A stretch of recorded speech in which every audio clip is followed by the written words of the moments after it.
Bienvenidos a una nueva sesión del curso de Econometría 1.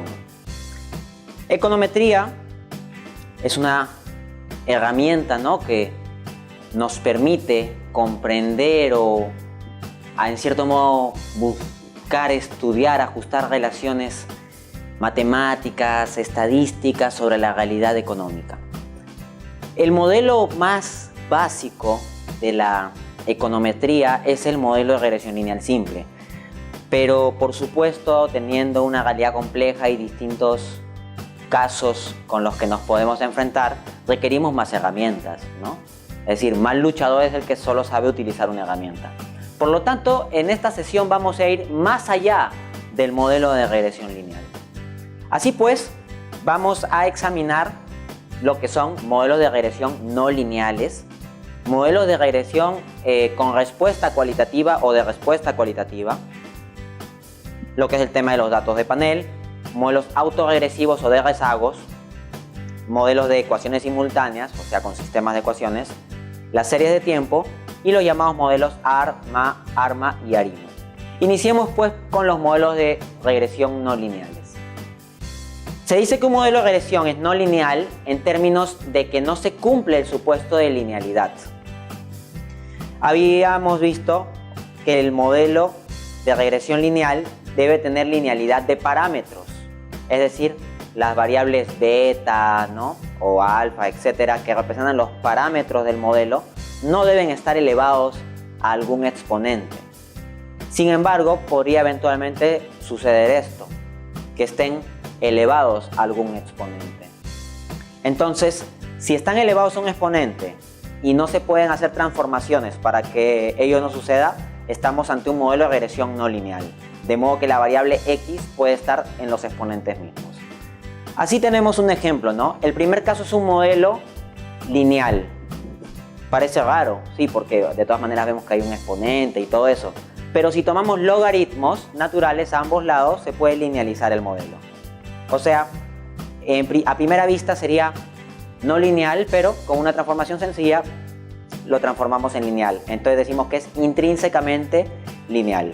Pero también hay modelos no lineales, que, o sea, por medio de transformaciones así nomás no se los puede volver lineales. Ahí tenemos un segundo caso, ¿no? Un modelo no lineal. Gráficamente, un modelo lineal sería ya no como una recta, ¿no?, sino que describiría ciertas formas con curvas, parábolas, etc. Pues bien, ¿cómo estimamos un modelo de regresión no lineal? Por supuesto, ahí el método de mínimos cuadrados ordinarios ya puede tener ciertas complicaciones. Básicamente se distinguen tres métodos, ¿no? El método de prueba y error. ¿Cómo es esto? La complicación con el modelo de regresión no lineal es que no podemos hacer la estimación directa, así nomás. Entonces tenemos que ir por métodos indirectos. El método de prueba y error es que pongamos ciertos valores a los coeficientes y vayamos viendo el grado de error. Y en función de eso nos vamos a ir tratando de acercar a los mejores resultados. O sea, es ir al tanteo. Pero claro, habiendo tantos resultados posibles, el método de prueba y error es bastante poco fiable. Luego existe el método de optimización directa, que es similar al anterior, o sea, como el de prueba y error, pero lo hace por medio de una dinámica de iteración más sistemática. Finalmente tenemos aquí lo que sería la linealización iterativa.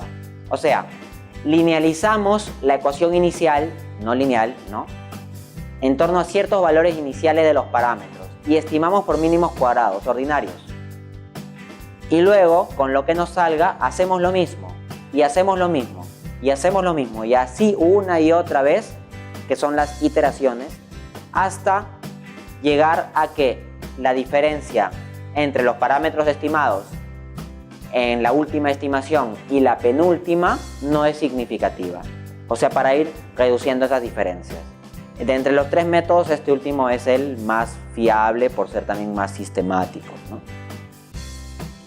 Bien, ahora vayamos a los modelos de respuesta cualitativa.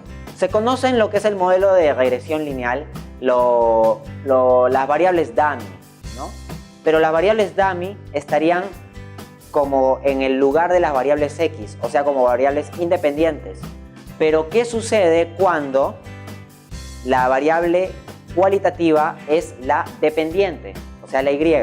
Por ejemplo, una cosa es que yo quiera explicar el salario de alguien, que es algo cuantitativo, tomando en cuenta si es hombre o mujer, que es algo cualitativo. Eso es una cosa.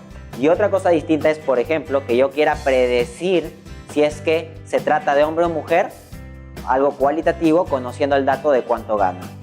O sea, ya es una cuestión distinta y ahí entran los llamados modelos de respuesta cualitativa. O sea, la variable Y cualitativa en este caso le llamamos variable respuesta. También aquí se aplica la dinámica, la metodología de imponer códigos. Por ejemplo, digo, si es hombre 1, si es mujer 0. O viceversa, si es mujer 1, si es hombre 0. Entonces, bajo esta dinámica de códigos decimos pues que estamos en un lenguaje binario, ¿no? De ceros y unos. Así que a estas variables también se les conoce como variables binarias o dicotómicas. Ahora, en estos modelos lo que se busca es hallar la probabilidad de que se presente cierto evento o característica. O sea, no es que yo pueda determinar cuantitativamente si alguien es hombre o mujer porque es algo no sujeto a medición. Y esto del 0 y 1 es una codificación simplemente, no es una cuantificación directa. Entonces, aquí trabajamos con probabilidad porque más bien lo que estudiamos es, con base en la información cuantitativa, decir cuán probable sería que se dé tal o cual característica. Por ejemplo, si gana tanto, cuán probable será de que sea hombre o de que sea mujer. Existen distintas formas de tratar esto. Las dos formas clásicas son con modelos Logit y modelos Probit. El modelo Logit, que pueden ver ahí, sigue la llamada función de distribución acumulativa logística, ¿no? De tal modo que tiene una estructura tal que P sub i, donde P sub i es la probabilidad de que la característica que nos interesa aparezca o el evento ocurra. Por ejemplo, que un evento ocurra, no sé, digamos que haya una crisis económica el próximo año. O, por ejemplo, una característica podría ser que, no sé, determinado estudiante apruebe el curso. Si aprueba o no aprueba, por ejemplo. Ok. Entonces, la probabilidad de que el evento ocurra representado por P sub i va a estar modelizado, como pueden ver ustedes allí, en función de E, que sería el número neperiano, ¿no? Y hay alfa, que sería un coeficiente de intercepto autónomo, beta, un coeficiente tipo pendiente y una variable cuantitativa x sub i. Por medio de ciertas transformaciones se llega a la expresión que ustedes ven allí, que el logaritmo neperiano de la razón de la probabilidad de que el evento ocurra y la probabilidad de que el evento no ocurra, o sea 1 menos p sub i, será igual a alfa más beta por x sub i. A su vez tenemos los llamados modelos Probit. Los modelos Probit lo que hacen es tomar una distribución de tipo normal. Entonces, ustedes ven ahí la conocida función normal, ¿no? Con la integral, el número neperiano, etc., que estaría asociado a la probabilidad acumulativa, ¿no? Respecto de P sub i. O sea, ¿qué es P sub i? P sub i es la probabilidad nuevamente de que el evento característica aparezca o ocurra. La inversa de la probabilidad acumulativa de esto será igual a alfa, el coeficiente autónomo de intercepto, más beta por x sub i. Al costado de cada una de las diapositivas para modelo Logit y modelo Probit también ven lo que sería la estimación por IBIUS de este tipo de modelos. Ahora vayamos al tema de los datos de panel. Los datos de panel lo que hacen es, por llamarlo de algún modo, tomar no solo la dimensión del tiempo, sino también la dimensión del espacio. O sea, toman una visión de corte transversal. ¿Qué quiere decir esto? Tomemos, por ejemplo, una variable económica clásica, ¿no? El Producto Interno Bruto, ¿no? El PIB. Ahora bien, yo puedo tener los datos del PIB desde el año 1980 hasta el 2015 para el Perú. Pero podría también tener los mismos datos para los mismos años, o sea, de la variable PIB, para Ecuador y para Venezuela. Y podría tal vez interesarme hacer una comparación entre la evolución del PIB en Perú, Ecuador y Venezuela. Entonces, aquí no se está moviendo solo el tiempo, no es simplemente que transcurre de 1980 a 2015, sino se está moviendo el espacio, porque para la variable PIB estoy teniendo datos para distintos espacios, ¿no? Perú, Ecuador, Venezuela. O bueno, también pueden tomarse como sujetos de corte transversal distintos, ¿no? No necesariamente hay que circunscribir esto a lo geográfico, pero el análisis con datos de panel, por ejemplo, para lo que son familias, empresas, grupos de países, es una herramienta definitivamente importante, ¿no? Ok, hay diferentes tipos de datos de panel corto, panel largo, panel balanceado. El panel corto es aquel en que el número de sujetos de corte transversal es mayor que el número de periodos. Por ejemplo, si yo voy a estudiar 20 países, digamos en alguna región o continente, digamos 20 países europeos, tomo un conjunto de países europeos y la cantidad de datos que tengo de esos países tomando, digamos, el PIB por años solo es de 10, por ejemplo, que tome el PIB anual en los últimos 10 años, estaríamos en un caso de panel corto. ¿Por qué? Porque la cantidad de sujetos de corte transversal, para este ejemplo países, sería mayor a el número de periodos del que disponemos. En cambio, si lo que tenemos es lo inverso, o sea, que la cantidad de periodos sobre los cuales tenemos datos es mayor a la cantidad de sujetos de corte transversal, hablaremos de un panel largo. Asimismo, un panel balanceado será aquel en que cada sujeto de corte transversal tiene el mismo número de observaciones o periodos. ¿Cuáles son las técnicas de estimación de datos de panel? Bueno, la estimación de datos de panel es una cuestión también trabajosa, ¿no? Compleja. Existen varios métodos de estimación. En primer lugar tenemos el método de mínimos cuadrados agrupados. Se agrupan todas las observaciones de los datos de panel y se estima una sola regresión, sin discriminar el contexto de los datos, o sea, todos al mismo saco. ¿Cuál es la gran desventaja de esto? De que se van a introducir distorsiones pues, en esta estimación, porque se soslaya, se deja de lado artificialmente la heterogeneidad. Se trata como homogéneo lo que es heterogéneo. En segunda instancia tenemos el modelo de mínimos cuadrados con variable dicotómica de efectos fijos. Vaya nombre. Bueno, allí lo que se hace es que agrupamos el total de observaciones, pero permitimos que cada unidad de corte transversal tenga su propia variable dicotómica fija, o sea, de intercepto. O sea, la diferencia entre cada uno de los sujetos de corte transversal se va a captar en el término intercepto. Cada uno tendrá un término intercepto distinto. En tercer lugar tenemos el modelo de efectos fijos dentro del grupo. Se expresa en este modelo cada variable como una desviación de su valor medio, las llamadas desviaciones de media. Y luego se estima una regresión por mínimos cuadrados ordinarios con esos valores. Por ejemplo, si el promedio de un salón de clases es 14 y un alumno tiene 13, entonces la desviación de media es ahí menos 1, ¿no? La variable puesta en términos de desviación de media para el caso de este alumno. Finalmente, el modelo de efectos aleatorios. En el modelo de efectos aleatorios se supone que los valores del intercepto son una extracción aleatoria de una población mucho mayor de variables explicativas, ¿no? O sea, tiene cierta similitud con el segundo, pero al mismo tiempo también su diferencia. Y existen tests para ver cuál de estos esquemas de estimación es mejor, especialmente el test de Hausman. Bien, entonces pasemos a un siguiente punto, que es el de los modelos autorregresivos o de rezagos. Un modelo autorregresivo es aquel donde la variable está regresionada sobre sí misma.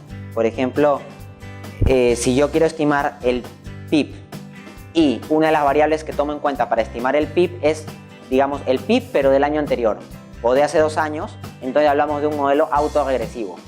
O sea, porque se está regresionando sobre sí mismo respecto de un periodo anterior, la variable, ¿no? Un modelo con rezagos es aquel donde se toman también los valores de las variables en periodos anteriores. Por ejemplo, si para explicar esto del PIB yo pongo como variable una cuestión del tipo de cambio, digamos, y tomo el tipo de cambio de este año y del año anterior y de hace 2 años, esos son rezagos. Aquí podemos ver distintas estructuras o tipos de modelos, ¿no? De este orden.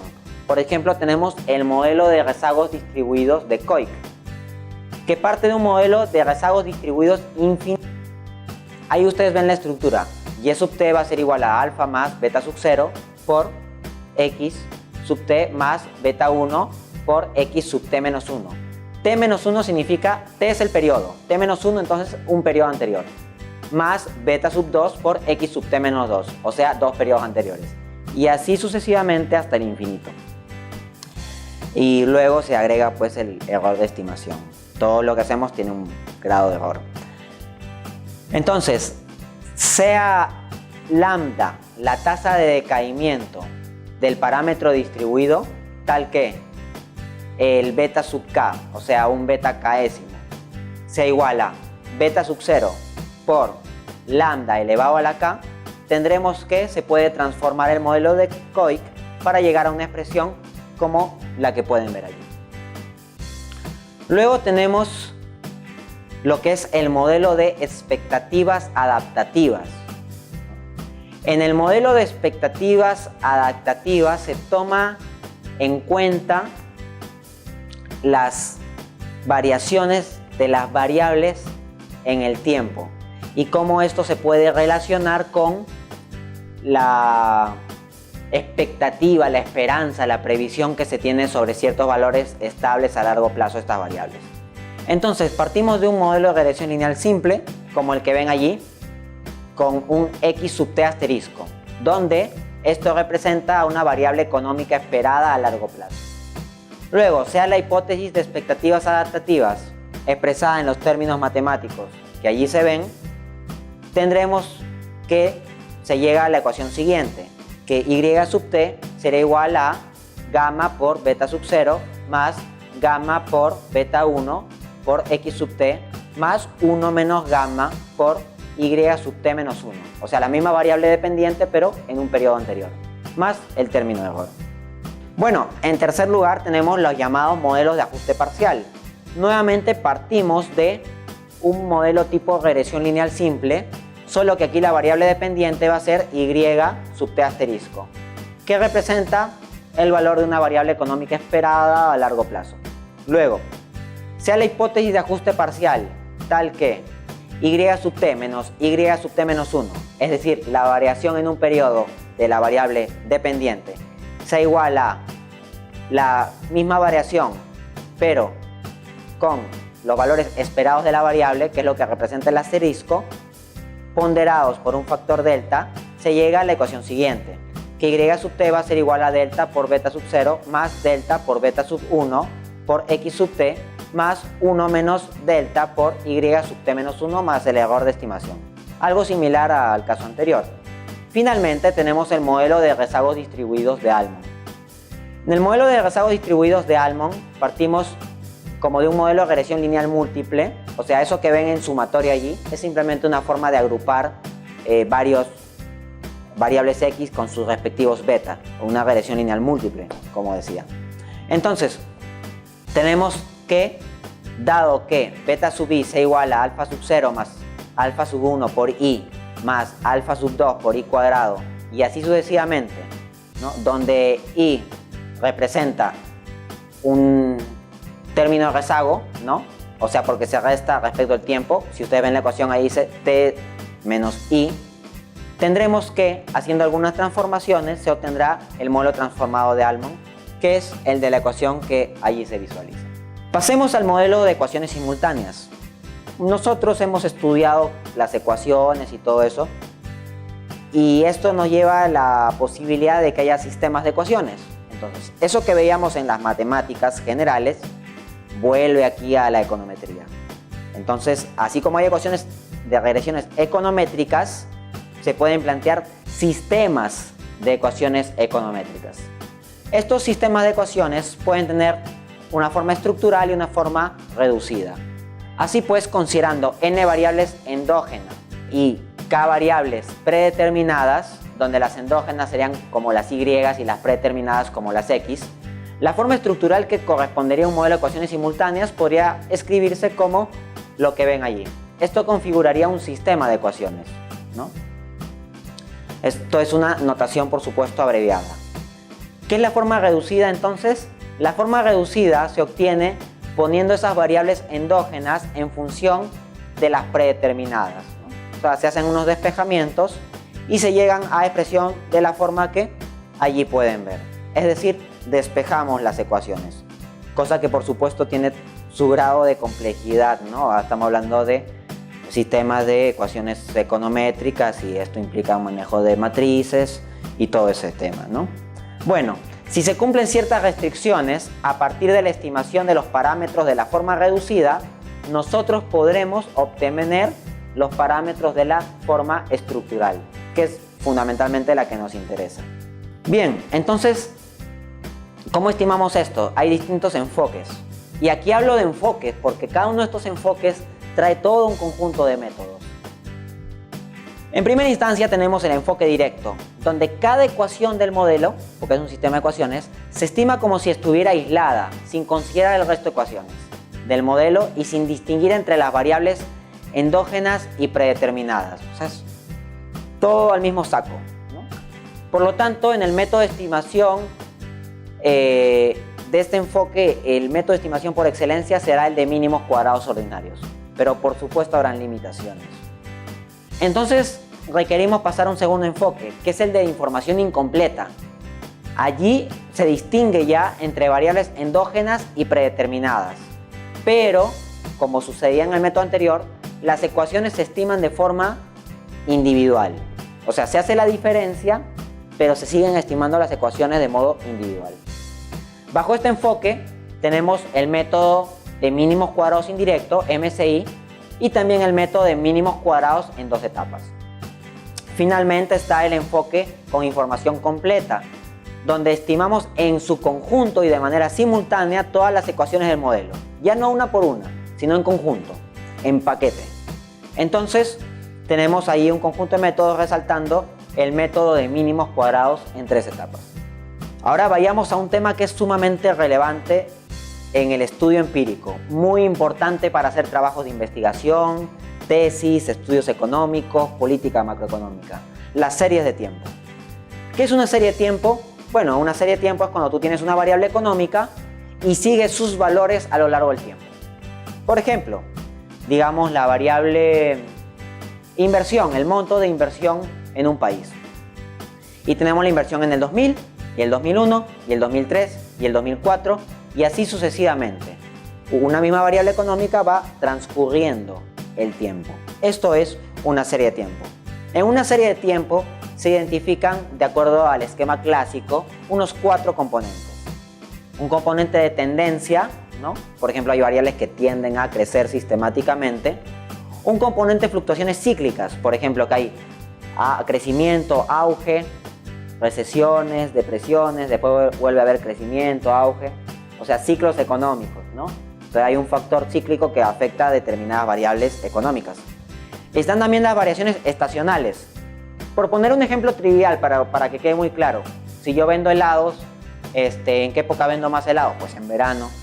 Ok, entonces hay ciertas épocas del año, ciertas estaciones donde hay influencia sobre la dinámica de determinadas variables económicas. Por ejemplo, en Navidad, o sea, las ventas, lo que es el consumo agregado, aumenta tremendamente. Y finalmente, variaciones irregulares. O sea, así como hay variaciones cíclicas, sistemáticas o estacionales, vamos, que también hay variaciones que no son de este orden y que tienen que ver con otros factores que no siempre podemos predecir. Aquí resulta importante pues el tema de la estacionariedad para poder, a partir de series de tiempo, realizar predicciones. ¿Pero qué es la estacionariedad? Es que los momentos de las variables que estamos considerando en forma de series de tiempo, ¿no? O los momentos estadísticos de la serie de tiempo en cuestión se estacionen en cierto valor. Se estacionen, lo digo como analogía. ¿Qué quiere decir esto? ¿Cuáles son los momentos estadísticos? Fundamentalmente, la media y la varianza.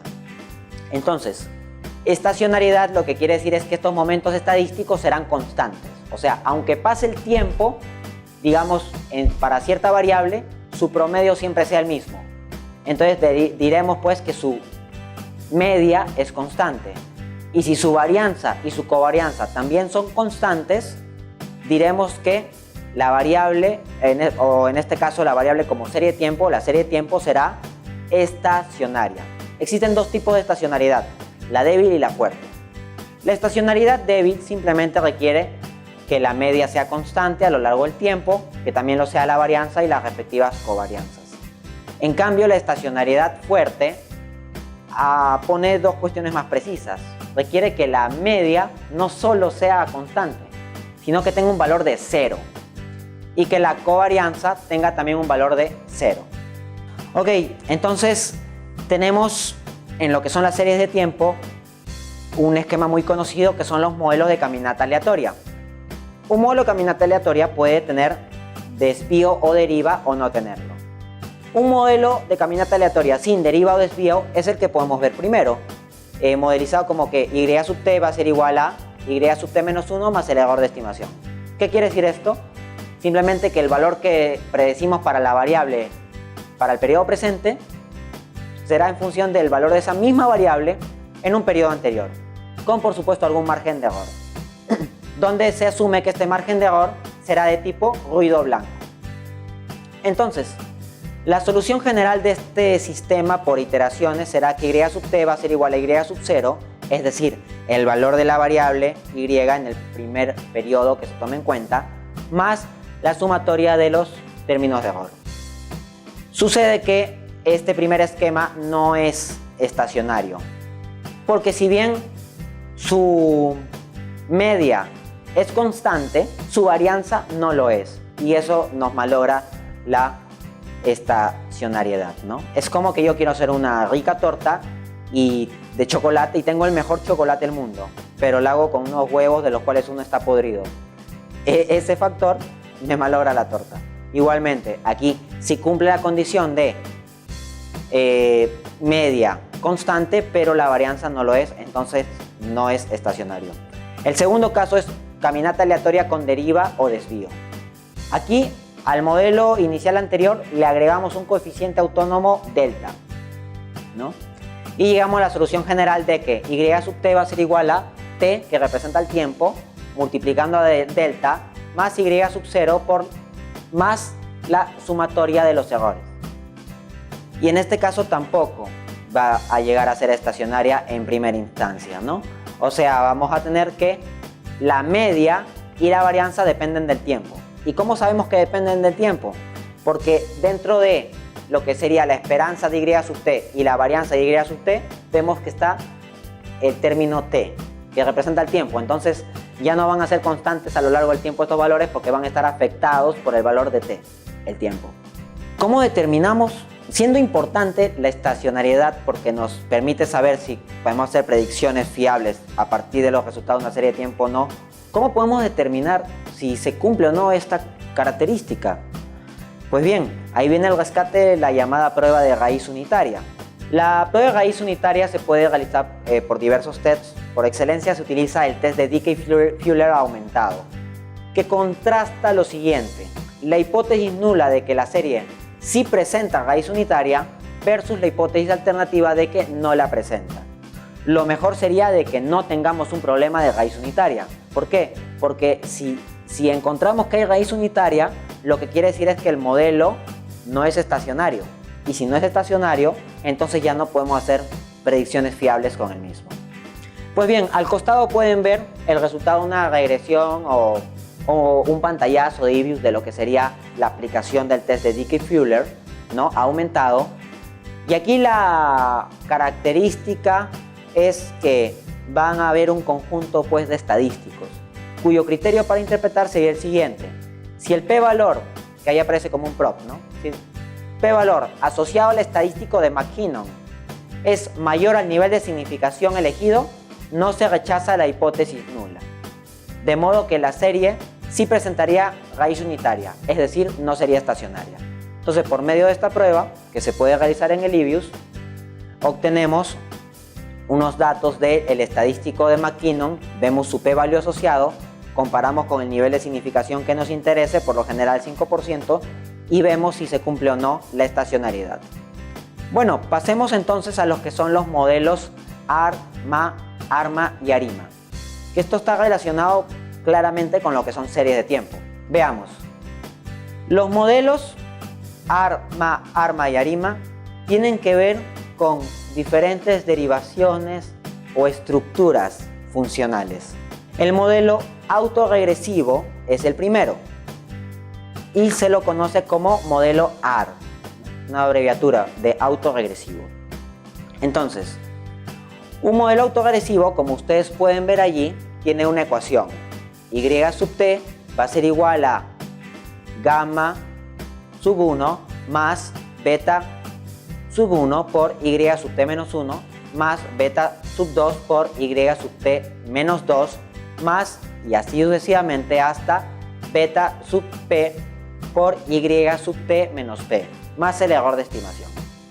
Vemos que por algo se llama autorregresivo. Ya habíamos dicho en una explicación precedente que un modelo autorregresivo es aquel en que la variable está regresionada sobre sí misma.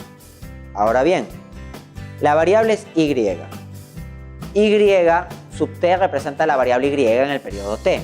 En consecuencia, y sub t menos 1 será la variable en el periodo anterior.